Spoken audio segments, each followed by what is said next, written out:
ಮೈಸೂರಿನ ವಿಜಯನಗರದಲ್ಲಿರುವಂತಹ ಯೋಗ ನರಸಿಂಹ ಸ್ವಾಮಿ ದೇವಸ್ಥಾನದ ಅಂಗಳದಲ್ಲಿ ಸದ್ಯ ಹೊಸ ವರ್ಷದ ಸಂಭ್ರಮ ಮನೆ ಮಾಡಿದೆ. ನೀವು ದೃಶ್ಯದಲ್ಲಿ ನೋಡ್ತಾ ಇರ್ಬೋದು. ಬೆಳಗಿಂದಲೂ ಕೂಡ 5 ಗಂಟೆಯಿಂದಲೇ ಭಕ್ತರು ಸರತಿ ಸಾಲಿನಲ್ಲಿ ನಿಂತು ಪ್ರಸಾದವನ್ನ ಸ್ವೀಕರಿಸಿದ್ದಾರೆ. ಯೋಗ ನರಸಿಂಹ ಸ್ವಾಮಿಗೆ ವಿಶೇಷ ಪೂಜೆಯನ್ನು ಸಲ್ಲಿಸುವುದರ ಜೊತೆಗೆ ಬೆಳಗಿಂದಲೂ ಕೂಡ ವಿಶೇಷ ಪೂಜಾ ಕೈಂಕರ್ಯಗಳನ್ನು ನೆರವೇರಿಸಲಾಯಿತು.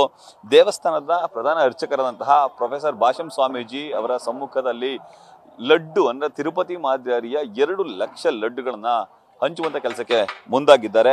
ಕಳೆದ 30 ವರ್ಷಗಳಿಂದ ನಿರಂತರವಾಗಿ ದೇವಸ್ಥಾನದಲ್ಲಿ ಲಡ್ಡು ವಿತರಣಾ ಕಾರ್ಯಕ್ರಮ ನಡೀತಿದೆ. ಆರಂಭದಲ್ಲಿ ವರನಟ ಡಾಕ್ಟರ್ ರಾಜ್ಕುಮಾರ್ ಅವರು ಈ ಲಡ್ಡು ವಿತರಣಾ ಕಾರ್ಯಕ್ರಮಕ್ಕೆ ಮುನ್ನುಡಿಯನ್ನ ಬರೆದಿದ್ರು. ಅಂದಿನಿಂದ ಇಂದಿನವರೆಗೂ ಕೂಡ ನಿರಂತರವಾಗಿ ಲಡ್ಡು ವಿತರಣಾ ಕಾರ್ಯಕ್ರಮ ನಡೆಯುತ್ತಾ ಬಂದಿದೆ. ತಿರುಪತಿ ಮಾದರಿಯಲ್ಲಿ ಲಡ್ಡನ್ನು ನೀಡ್ತಿರೋದು. ಅದ್ರ ಜೊತೆಗೆ ಇಲ್ಲಿ 1/4 kg 150 ಗ್ರಾಂ ಹಾಗೂ 2 kg ಬೃಹದಾಕಾರದ ಲಡ್ಡುಗಳನ್ನ ವಿತರಣೆ ಮಾಡುವಂತ ಕೆಲಸಕ್ಕೆ ಮುಂದಾಗ್ತಿದ್ರೆ. ಇದರ ಜೊತೆಗೆ ಬೆಳಗಿನ ಪ್ರಸಾದವಾಗಿ ಪುಳಿಯೋಗರೆಯನ್ನು ಕೂಡ ಅಂದ್ರೆ ಮೇಲುಕೋಟೆ ಪುಳಿಯೋಗರೆಯನ್ನು ಕೂಡ ನೀಡುವಂತ ಕೆಲಸಕ್ಕೆ ಇಲ್ಲಿನ ಆಡಳಿತ ಮಂಡಳಿ ಮುಂದಾಗಿದೆ. ಸುಮಾರು 50 ಕ್ವಿಂಟಲ್ ಪುಳಿಯೋಗರೆನ್ನ ಈಗಾಗಲೇ ನೀಡುವಂತ ಕೆಲಸಕ್ಕೆ ಮುಂದಾಗಿದ್ದಾರೆ. ಬೆಳಗ್ಗೆ 5 ಗಂಟೆಯಿಂದ ಈವರೆಗೆ ಈಗಾಗಲೇ 30,000ಕ್ಕೂ ಹೆಚ್ಚು ಮಂದಿ ಭಕ್ತರು ಬಂದು ದೇವರ ದರ್ಶನವನ್ನು ಪಡೆದುಕೊಂಡು ಪ್ರಸಾದವನ್ನು ಸ್ವೀಕರಿಸಿದ್ದಾರೆ. ನಮ್ಮ ಜೊತೆ ದೇವಸ್ಥಾನದ ಆಡಳಿತ ಮಂಡಳಿಯ ಅಧ್ಯಕ್ಷರಾದಂತಹ ಶ್ರೀನಿವಾಸ್ ಅವರಿದ್ದಾರೆ. ನಾನು ಅವ್ರನ್ನ ಮಾತಾಡಿಸ್ತಾ ಹೋಗ್ತೀನಿ. ಸರ್, ಈ ಬಾರಿಯ ಹೊಸ ವರ್ಷ ಆಚರಣೆ ಹೇಗೆ ಸಾಗ್ತಿದೆ? ಮೈಸೂರು ವಿಜಯನಗರದ ಯೋಗ ನರಸಿಂಹಸ್ವಾಮಿ ದೇವಸ್ಥಾನದಲ್ಲಿ ನೂತನ ವರ್ಷಾರಂಭದ ಪ್ರಯುಕ್ತ ಪರಮ ಪೂಜ್ಯ ಭಾಷ್ಯಂ ಸ್ವಾಮೀಜಿಯವರು 2 ಲಕ್ಷ ಲಡ್ಡು ವಿತರಣಾ ಕಾರ್ಯಕ್ರಮ ಹಮ್ಮಿಕೊಂಡಿದ್ದಾರೆ.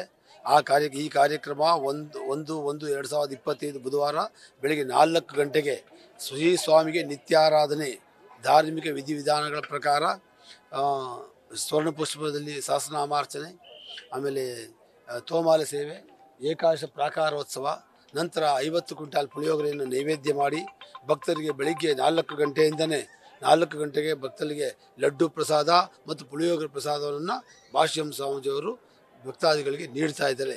ಭಕ್ತಾದಿಗಳು ಸರತಿ ಸಾಲು ನಿಂತು ಭಗವಂತನ ದರ್ಶನ ಪಡೆದು ಲಡ್ಡು ಪ್ರಸಾದ ಸ್ವೀಕಾರ ಮಾಡಿ ಸಂತೋಷದಿಂದ ತೆರಳ್ತಾ ಇದ್ದಾರೆ.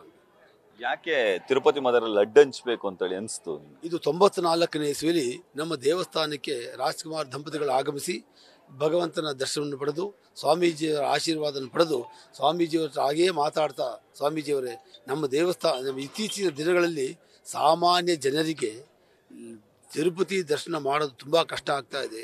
ಅದರಲ್ಲೂ ತಿರುಪತಿ ಮಾದರಿ ಲಡ್ಡು ಸಿಗೋದು ತುಂಬ ಕಷ್ಟ ಆಗ್ತಾ ಇದೆ.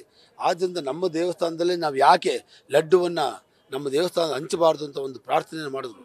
ಅದಕ್ಕೆ ಸ್ವಾಮೀಜಿಯವರು ಅವರ ಆಜ್ಞೆಯನ್ನು ಪಾಲಿಸಿದಾಗ ರಾಜ್ಕುಮಾರ್ ಅವರು ಸ್ವಾಮೀಜಿಯವರ ಕೈಗೆ 1,000 ರೂಪಾಯಿಯನ್ನು ಕೊಟ್ಟು, ಇದು ನಮ್ಮ ಮನೆಯ ಸಂಕಲ್ಪ, ಇದು ನಮ್ಮ ಹೆಸರಿನಲ್ಲಿ ನಡೀಬೇಕು, ನಿರಂತರವಾಗಿ ಆಗಬೇಕು ಅಂತ ಮಾತನ್ನು 94 ಹೇಳಿದರು. ಸ್ವಾಮೀಜಿಯವರು ಅಣ್ಣವ್ರು ಹೇಳಿದ್ದಾರೆ ಅಂತ 4 ಜನ ಬಾಣಸಿಗರನ್ನ ತಿರುಪತಿಯಿಂದ ಕರೆಸಿ 1,000 ಲಡ್ಡುವನ್ನು ಮಾಡಿ ಭಕ್ತರಿಗೆ 94ನೇ ಇಸಲಿ 1,000 ರೂಪಾಯಿಗೆ 1,000 ಲಡ್ಡು ಬಂತು. ಆವಾಗ ಹಂಚಿದಿಂದ ಬಹಳ ಸಂತೋಷ ಆಯಿತು. ಆವಾಗ 1000, 2,000, 2,000, 5,000 ದಿನೇ ಭಕ್ತಾದಿಗಳ ಸಂಖ್ಯೆ ಜಾಸ್ತಿಯಾಗಿ ಭಕ್ತಾದಿಗಳ ಬೇಡಿಕೆ ಜಾಸ್ತಿಯಾಗಿ ಇವತ್ತು 2 ಲಕ್ಷ ಲಡ್ಡುವನ್ನು ತಯಾರಿ ಮಾಡಿ ಭಕ್ತರು ನೀಡ್ತಾ ಇದ್ವಿ. ಇದಕ್ಕೆ ಮೂಲ ಕಾರಣ ನಮ್ಮ ಮೇರು ನಟ ಪದ್ಮಭೂಷಣ್ ಡಾಕ್ಟರ್ ರಾಜ್ಕುಮಾರ್ ಅವರು ಇವತ್ತು ಭಕ್ತಾದಿ ಕೈಯಲ್ಲಿ ಲಡ್ಡು ಪ್ರಸಾದ ಇದೆ ಅಂದರೆ ಅದು ಮೂಲ ಕಾರಣ. ಅದೆಲ್ಲ ಅವ್ರ ಗೌರವ ಯಾರಿಗೆ ಸಲ್ಲಬೇಕು ಅಂದರೆ ರಾಜ್ಕುಮಾರ್ ಅವ್ರಿಗೆ ಸಲ್ಲಬೇಕು. ಬೆಳಗಿನಿಂದ ಈವರೆಗೆ ಎಷ್ಟು ಮಂದಿ ಭಕ್ತರು ಬಂದಿದ್ದಾರೆ? ಬೆಳಿಗ್ಗೆ 4 ಗಂಟೆಯಿಂದನೇ ಸುಮಾರಾಗಿ ಒಂದು 25,000ದಿಂದ 30,000 ಮಂದಿ ಲಡ್ಡು ಪ್ರಸಾದ ಸ್ವೀಕಾರ ಮಾಡಿ ಸಂತುಷ್ಟರಾಗಿ ತೆರಳ್ತಾ ಇದ್ದಾರೆ. ನಾನು ಭಕ್ತಾದಿಗಳು ಪ್ರಾರ್ಥನೆ ಮಾಡ್ಕೊಳ್ಳೋದಿಷ್ಟೇ, ಬೆಳಗ್ಗೆ ಶ್ರೀ ದೇವಸ್ಥಾನಕ್ಕೆ ಆಗಮಿಸಿ ಲಡ್ಡು ಪ್ರಸಾದವನ್ನು ಸ್ವೀಕರಿಸಿ ಸಿಹಿಯಾದ ಲಡ್ಡುವನ್ನು ಸ್ವೀಕರಿಸಿ ರುಚಿಯಾಗಿ ಬಾಳಿ ಜೀವನ ರುಚಿಯಾಗಿರಲಿ, ಸುಖ, ಸಂತೋಷ, ನೆಮ್ಮದಿ, ಆಯುಸ್ಸು, ಆರೋಗ್ಯ ಎಲ್ಲವನ್ನೂ ಆ ಭಗವಂತ ಕರುಣಿಸಿ ಹೊಸ ವರ್ಷ ಎಲ್ಲರಿಗೂ ಹರ್ಷವನ್ನು ಉಂಟು ಮಾಡಲಿ ಅಂತ ನಾನು ಪ್ರಾರ್ಥಿಸ್ತಾ ನನ್ನ ಮಾತನ್ನು ಮುಗಿಸ್ತೀನಿ. ಎನ್ ಶ್ರೀನಿವಾಸನ್, ಆಡಳಿತಾಧಿಕಾರಿ. ಇದಿಷ್ಟು ಎನ್ ಶ್ರೀನಿವಾಸನ್ ಅವರ ಮಾತುಗಳು. ಅವರು ಹೇಳೋ ಪ್ರಕಾರ ಡಾಕ್ಟರ್ ರಾಜ್ಕುಮಾರ್ ಅವರು ಈ ಒಂದು ದೇವಸ್ಥಾನದಲ್ಲಿ ಮುನ್ನುಡಿಯನ್ನ ಬರೆದ್ರು, ಅದನ್ನ ನಾವು ಮುಂದುವರ್ಸ್ಕೊಂಡು ಹೋಗ್ತಿದೀವಿ ಅನ್ನೋ ಮಾತನ್ನ ಹೇಳ್ತಾರೆ. ಕ್ಯಾಮರಾಮನ್ ವಿನಯ್ ಜೊತೆ Ravi Pandavapura, news first, Mysuru. News first, ನಿರ್ಭೀತಿಯಿಂದ ನಿಮ್ಮ ಪರವಾಗಿ.